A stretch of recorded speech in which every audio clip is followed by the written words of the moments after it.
You're watching The Issue Is. And welcome to The Issue Is. I'm Elex Michaelson. With us is the mayor of San Jose, Matt Mahan, to talk about a potential new way forward for Democrats. Mahan was the first Democratic mayor in California to support Prop 36, the effort to reform Prop 47, with tougher penalties for some thefts and drug use.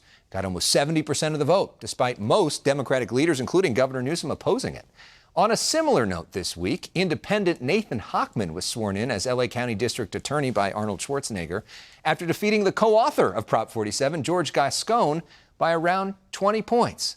So is there a realignment now happening in our politics? Mayor Mahan, welcome back to The Issue Is. Good to see you. Thanks for having me back. I appreciate it. What is going on right now, and what is the lesson from Prop 36? Well, there's a big gap between where ordinary Californians are and the political establishment in Sacramento. You saw that with 36. Make no mistake, that was a voter revolt. Voters kept telling us they were worried about crime. Sacramento kept saying there's no problem here. They were not serious about it, and voters have voted for change. I'm worried they haven't gotten the message yet. I haven't heard a word about implementation. We need to expand treatment beds and get people the care that they need and have consequences for repeat crime. Similarly, on energy costs, we've got the governor in the Central Valley saying, I hear you, and yet we're passing policies that are going to raise gas prices 65 cents next year. We want EV adoption, but we're talking about excluding the leading EV maker, which actually makes its cars here in the state of California. So it feels overtly political. So I'm worried that the party isn't getting the message. We need less performative politics and more focus on government performance. So you think the effort on CARB, which is basically changing some of the environmental regulations on oil companies, is a bad idea? Well, the legislature held a special session on energy prices and managed, as a result, to push another refiner out of the state, which is going to increase costs. I'm all for the clean tech revolution. We were one of the first cities in the state, in the country, to sign up for aggressive climate goals, but we have to be real with people about what it's going to take to get there. We need a lot more storage, not just to push refineries out prematurely. What do you think is the message from Donald Trump's victory? Obviously, Democrats in the state were able to flip 3 congressional seats, but Trump able to gain in this state and gain in counties across the country. I think the message is really about listening to people about the issues that affect their lives. Democratic leadership, particularly in the state, is having a conversation with itself, with interest group leaders. We need to talk to people out in the grocery store. I have a hard time getting through the grocery store every weekend because people want to talk to me about crime and homelessness and the high cost of living. And we need to focus on driving forward solutions that bring down housing costs, reduce crime, get people into treatment, end this era of encampments, clean up the state, and create more economic opportunity. That's what people care about, and we're getting distracted by other issues. And you think the National Democratic Party is doing that too? I do. Yeah. And the first reaction to Trump's victory from the governor of the state, Governor Newsom, was to call a special session. They've talked about it as a Trump-proofing of California. You think that's a wise use of time? Well, I think that the best resistance, if you want to call it that, is to make California work. Prove that what we're doing here is a model for the country going forward. That's where we've been. For the last 50 years, we were the state that led the way. We innovated, we solved problems, we were the trendsetter, and now we're reacting. And sure, there will be things we can work with the Trump administration on. There may be places we have to push back, and there may be some legal battles, but the emphasis should be making our state the most economically vibrant and competitive, having the best public schools, getting everybody housed, controlling cost of living for working families. If we do that, I don't think we have to worry too much about what Trump does. And I think we will continue to lead the nation forward. But unfortunately, people aren't looking to us for leadership anymore. And that's a problem. So basically, if you were governor, it doesn't sound like you'd be calling a special session to try to pass funding to sue the Trump administration, which hasn't even taken office yet. I'd call a special session on how we're going to build more housing where it makes sense to bring down the cost of housing, expand basic dignified shelter and treatment centers and compel people to come indoors and get the help that they need. I'd call a special section on improving public schools and controlling the rising cost of energy in a way that still puts us on a path to meeting our climate goals, but doesn't prematurely drive up costs unnecessarily. It sounds like what you're saying is that you think the governor is focused on the wrong things. I think the Democratic Party in our state needs to get back to basics, listen to ordinary people about the issues that affect their daily lives, be honest that the policies and programs we have in place are not always delivering the outcomes we need. It's why I was an early backer of Prop 36. It's very clear to me that we were failing to grapple with this phenomenon of repeat offenders. We're failing to hold people accountable who are repeatedly committing crime and failing to intervene and get people into drug treatment to help them turn their lives around. That's not a partisan or ideological issue. That's a practical issue where our policies weren't working, and now we need to go implement Prop 36 to fix it. A huge issue in this state is homelessness. This is something that people talk about in the grocery stores. I certainly talk about that to me and when I see people. And there's been different approaches. One's called Housing First, which is this idea of let's get people into permanent supportive housing. The others is sort of an idea of Shelter First, which is let's get people off the streets to wherever we have to get them because it's taken too long to get permanent supportive housing. What do you believe in, and what do you think is working in San Jose? Well, when I ran for mayor 3 years ago, I ran against the idea that we're going to end homelessness by having our primary strategy be building brand new apartments at $1 million a door. We need to build basic, dignified shelter and require that people use it. And we need to invest in the supportive services like drug treatment and job training that help people turn their lives around. That's not to deny that we have an affordable housing crisis. But the way to solve that is not to tax residents to build the most expensive possible housing at $1 million a door.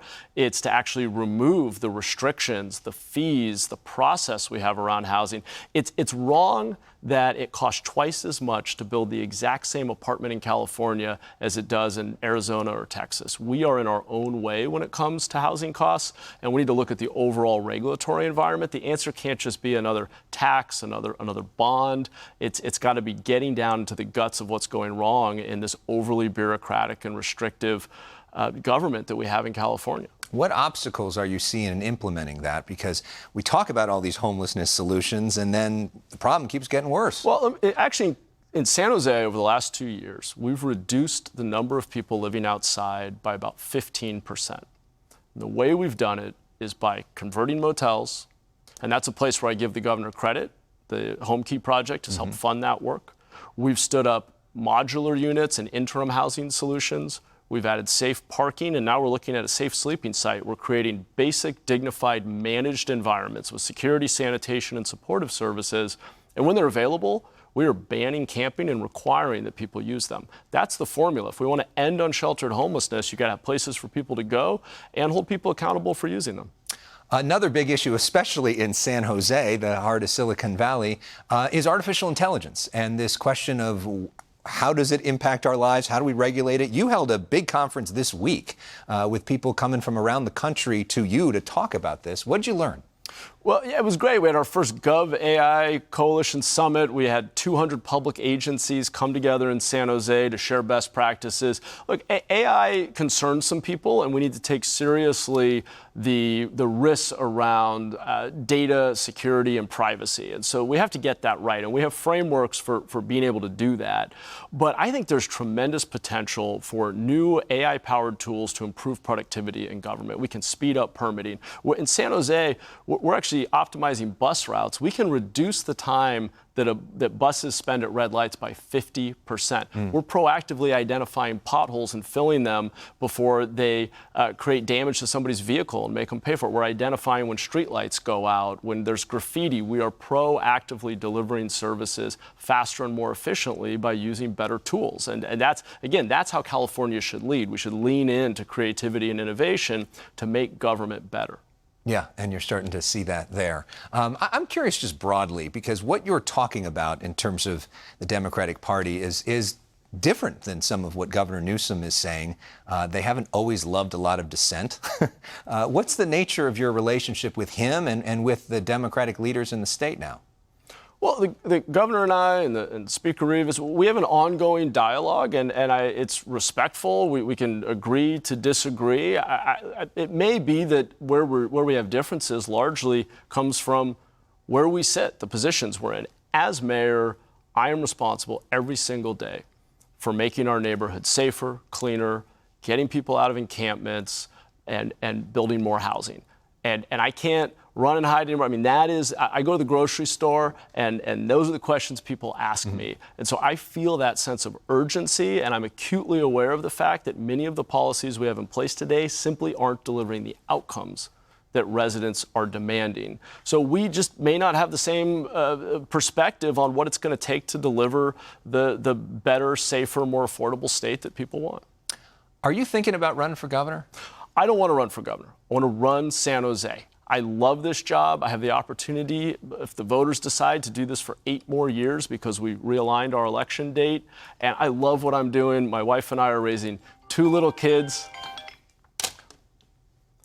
I love what I'm doing. My wife and I are raising 2 little kids in San Jose. We're very happy. I want to make San Jose work and make it a model for the rest of the state. But I am talking about statewide issues and Sacramento a lot because the truth is, we can't solve it alone in one city. So many of our policies, the funding we have, is all tied together. We can arrest somebody, but what happens on the county side with the rest of the criminal justice system matters a whole lot. We can create shelter for someone, but as a city, we don't provide the health care, the treatment services. So we need state, county, and cities to all get aligned around solutions that work. So that's a firm no in terms of the governor's race. I'm not running for governor. No, I'm very happy to be mayor of San Jose. I want us to be a model for the state, but that does mean, in fact, I'm down in LA today to meet with Mayor Bass and other big city mayors from around the state to talk about what the next year will look like and how we can work together to move forward solutions to homelessness and crime and the high cost of living. Is there anybody that is running that seems like you would back? You know, I'm watching and waiting, and I want to see somebody who runs who is not focused on partisan battles, who's not super ideologically driven, who's a problem solver, who identifies that what the state needs is to be safer, cleaner, more affordable, with more economic opportunity, and offers a set of solutions that are different from what we're doing today because, frankly, we're not where we need to be as a state right now. Let's wrap up with something fun. We do personal issues, which is your favorite part of the segment, of course. This is where we ask about you, pop culture favorites, first thing that comes to mind. All right, you ready? I'm terrible at pop culture. I well, know literally nothing in this category. What is your favorite TV show you've recently binged? Oh, gosh. Oh, we are watching this show called The Jackal, Day of the Jackal. You heard of this? I have not, but I got to check it out. Pretty good. Favorite movie you've watched lately? Oh, man. Lately.